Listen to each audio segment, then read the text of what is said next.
on Legends of Tomorrow. Because their Hawkgirl is going to be on this. Yes. So, I mean, and, Green Arrow, or Arrow, is actually, they went off and they showed the new costume for it, and he's actually going to be Green Arrow this season. Yeah, and, I'm not entirely sure what to think about that. The rebranding in the middle of a... Well, no, the thing is... We knew that they were going towards the point where he was going to become Green Arrow. They actually hinted at it during season 1, where there's conversation between Oliver and Malcolm actually suggests that they call the vigilante Green Arrow, and Oliver Queen kind of shoots down the idea and thinks it's really stupid. That's before either of them realize who the other one is. Yeah. At the time that they come up with this, Malcolm thinks that Oliver Queen is just some, stuck-up rich kid who spent 5 years on an island. Yeah, no, I understand the reasoning. It's still, it's hard to understand. That's me. I'm so far behind in that series. Obviously, you are a huge fan. Our special guest in the fall is a huge fan. And again, I mean, I wasn't a huge fan of the show up until I started watching midway through season 3, after they went off and they killed off the original Black Widow, who they're bringing back. Not Black Widow, Black Canary, who they're bringing back as White Canary for Legends of Tomorrow. But that's a whole different new story. A whole different story. Once I got into season 3, I thought it was really good. I just want to touch on a couple things, because there's a couple things that you and I really want to get into our little superhero battle, if you will. Absolutely. I win. Are you familiar with Frank Miller's Dark Knight comic books? I'm not fully familiar. I do know them. I've read... Okay. There was 2 series. There was Dark Knight, and then there was Dark Knight 2. And this is about an older Batman. And in the second one, they really explore, battle between him and Superman, because Superman is kind of forced into servitude to President Lex Luthor and to Brainiac, who have possession of Krypton, and so he's forced to go off and to do their whim. And, I mean, he's still actually the hero, eventually Batman finds out about it, and the other heroes help to rescue Krypton so that Superman is no longer under Luthor's thumb. They're coming out with that Luthor. Dark Knight 3, The Master Race. It'll be a sequel, for Frank Miller. And this is going to be, I believe, after Batman's dead, his young female sidekick is now an older woman. And she's kind of reflecting, what she's done in the past, and kind of looking for another protege. Proteges are awesome. There's also talk that I meant to go off and go back to find out more information, but they are making a animated movie off of the Justice League Gods and Monsters series. Yep. I really wish I knew about that. And we've been talking about this for a while. The Green Lantern Corps has officially been announced. Thank you. So we've been talking about this for a while, so it's official. We're not idiots. We haven't been talking about nothing. We are not idiots. Now, moving on to Marvel news. We both tweeted about this last week. Marissa Tomei has been announced to play Aunt May in the next Spider-Man movie. So, all those boys, Aunt May is finally hot. Yeah, finally they have an Aunt May. And we have had this discussion on a couple of occasions. I think the reason why they went off and brought in a younger Aunt May is this way that a lot of the Spider-Man villains, like say if they bring a Dr. Octopus or... See, I understand the younger Aunt May, but do we now have to have a hot Aunt May? If Young wasn't either. If Young was enough, Marissa Tomei is a gorgeous woman. So it's going to take away because a lot of it is the love story between Spider-Man and whoever they go with this time.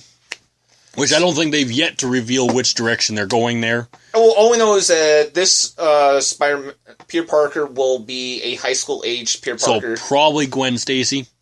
I'm not sure if they're going to go with Gwen Stacy since there was such a backlash against those movies, which is unfortunate because my favorite thing about the Amazing Spider-Man movies was the Gwen Stacy Peter Parker love story. Do we need to bring up why Sony went with Marvel? They went off and had a deplorable idea. Deplorable. A deplorable idea. The Amazing Spider-Man 3, Peter was going to try to create some sort of formula to actually bring back, all his dead loved ones. So this would have meant that Gwen Stacy would have been brought back. Her dad would have been brought back to life. Peter would try to find a way to bring back his dead parents and his dead uncle. Yeah, so Spider-Man would have been taken in a way we never want to see. Yeah, and I pointed this out, what I loved about the Gwen Stacy thing was that, her death led him to Mary Jane Watson, and I always felt that she was very important. Most people, now, it's all about Mary Jane, but when they did I like Gwen Stacy. But when they did the X-Men House of M series, and Scarlet Witch goes back and changes, creates an alternative reality, Peter does not become Spider-Man, and he ends up, Gwen Stacy never dies, and getting married to have children. And when he gets his memory back, first thing he does is he goes to a bush and he pukes. Because the reality that the love of his life is, in reality dead, really affects him a lot. Yeah, no, I don't know. So obviously that's why Sony turned to Marvel. And it makes me wonder, though, maybe Sony didn't turn to Marvel. Maybe Marvel heard the plan and said, no, you can't do that. Whether they have the rights or not, that's a stupid idea to do. And speaking of Spider-Man, Tom Brevoort, who is the Senior Vice President of Publishing, would like to see both Peter Parker and Miles Morales doing the live-action Spider-Man movies. So he wants both Spider-Mans to, both the Spider-Mans to eventually have their own movies. Or at least be both even in the same movie. But see, if we go by what Sony has, publicly said many times. It's actually, in, their decrees, and one of their decrees is that Peter Parker needs to be a Caucasian straight male. Not only that, they have made clear that Spider-Man must always be named Peter Parker. They have publicly stated it. They will not allow any other name. Comic books they have no right to, but the movies they do. And Sony will never put Miles Morales in a movie. Yeah, well, but this is what, the Vice President of Publishing from Marvel would really like. A couple of other little things in Deadpool, Ajax, will be in this movie. There's also Elodie Young, I can't know, who's in G.I. Joe Retaliation. She will, and she was also in The Girl with the Dragon Tattoo, has been cast as Elektra for Daredevil Season 2. Thank you. We talked about this. Which is looking really good. Yeah. Just everything. Bringing in an Elektra. Daredevil versus the Punisher. And that's going to be the theme of this, but, they're talking about, which makes you wonder Elektra, who might be as an assassin in this movie. Might be introduced as assassin because the organization that she worked for was mentioned in Season 1. Yes. And I touched on this, on last episode. There's a poster for the X-Men Apocalypse movie, and Oscar Isaac as Apocalypse is on the poster, and it showed that the Professor Xavier's School for the Gifted is on fire. So obviously, it will be under attack. Which if you have seen the trailer, which you probably can't now, because I'm sure they've managed to get it off every website because it just wasn't really ready. It was meant just for the fans that were at San Diego Which is pretty much... I hate how San Diego Comic-Con has gone. There's a lot of us who can't afford to go down there to see these, and they're making it really hard for us to not see the trailers. Yeah, I'm just skimming through, because we're done with... That's all I really picked up on Marvel news. There was... Duncan Jones, who will be directing the World of Warcraft movie, has stated that he believes that fans will feel they're in caring hands, quote unquote. I'm actually quoting him. And they're going to try to stay as true to the game as they possibly can. If all goes well, they're going to try to make this into a trilogy. Yeah. Jones also revealed at Comic-Con a life-sized orc, which looked amazing. Yes, I did see it. There is talk, for those who have followed The Last Airbender, the anime TV series, who also followed The Legend of Korra afterwards, they are making a comic book for Legend of Korra. Well, that would be awesome. So basically, it's Season 5 that we've all been waiting for. Okay, and actually, I'm just skimming through my Star Wars notes. Star Wars. Just speaking earlier about brief about Rogue One. They're actually going to be starting filming in about 3 weeks. So I mean that. Star Wars, and more Star Wars. Star Wars, and more Star Wars. Which means you and I are going to be busy. We're going to be busy, and I apologize, ladies and gentlemen, if I rushed. There's probably was a lot more stuff. I know that there is a series based off the Shannara books by Terry Brooks, who's one of my favorite authors. But it's kind of up in the air. It keeps going, not going. It's complicated. It seems to be going. They had a panel at San Diego Comic-Con. So, then that means it's finally official. I haven't been able to really gather a lot of information about it, but... I'm really psyched. I hope... They tried to be really secret this year for San Diego Comic-Con, which makes our job a little harder. So thank you for the fans for allowing... Which is funny. I mean, it's really funny that they go off and they say that, because considering how many things have been leaked this year from Comic-Con was amazing. Really bad footage leaking, though. Yeah.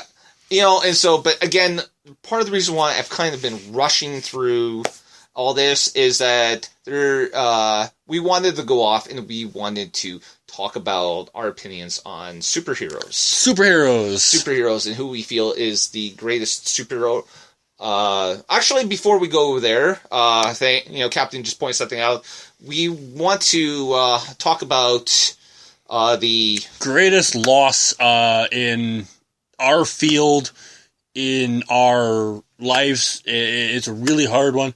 The CEO of Nintendo passed away. Yeah. My cohort is currently looking up his name. I'm unprofessional. I am just trying to quickly look up Satoru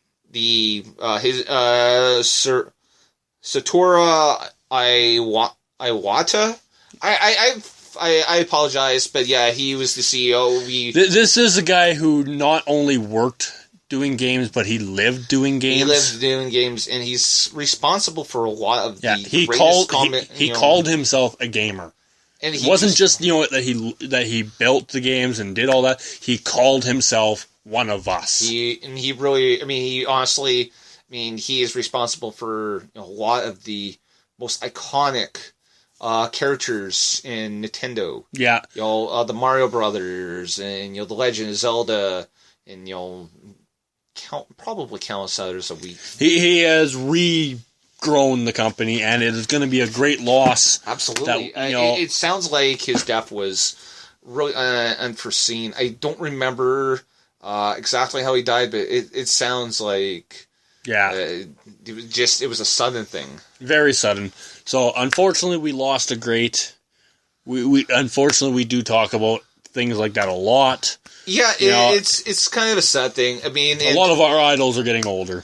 It's just a sad truth about it, and I mean, we're both, I wouldn't go off and call myself necessarily a huge gamer, but I am a bit of a gamer. But it's been years since I had a Nintendo system. I think we have a Nintendo Wii at home, but we haven't used it probably in like 3 or 4 years. And we haven't bothered getting the Wii U. And probably Wii U was kind of fell flat, but and you know I know we have a couple like 2DSs around the house, and so but.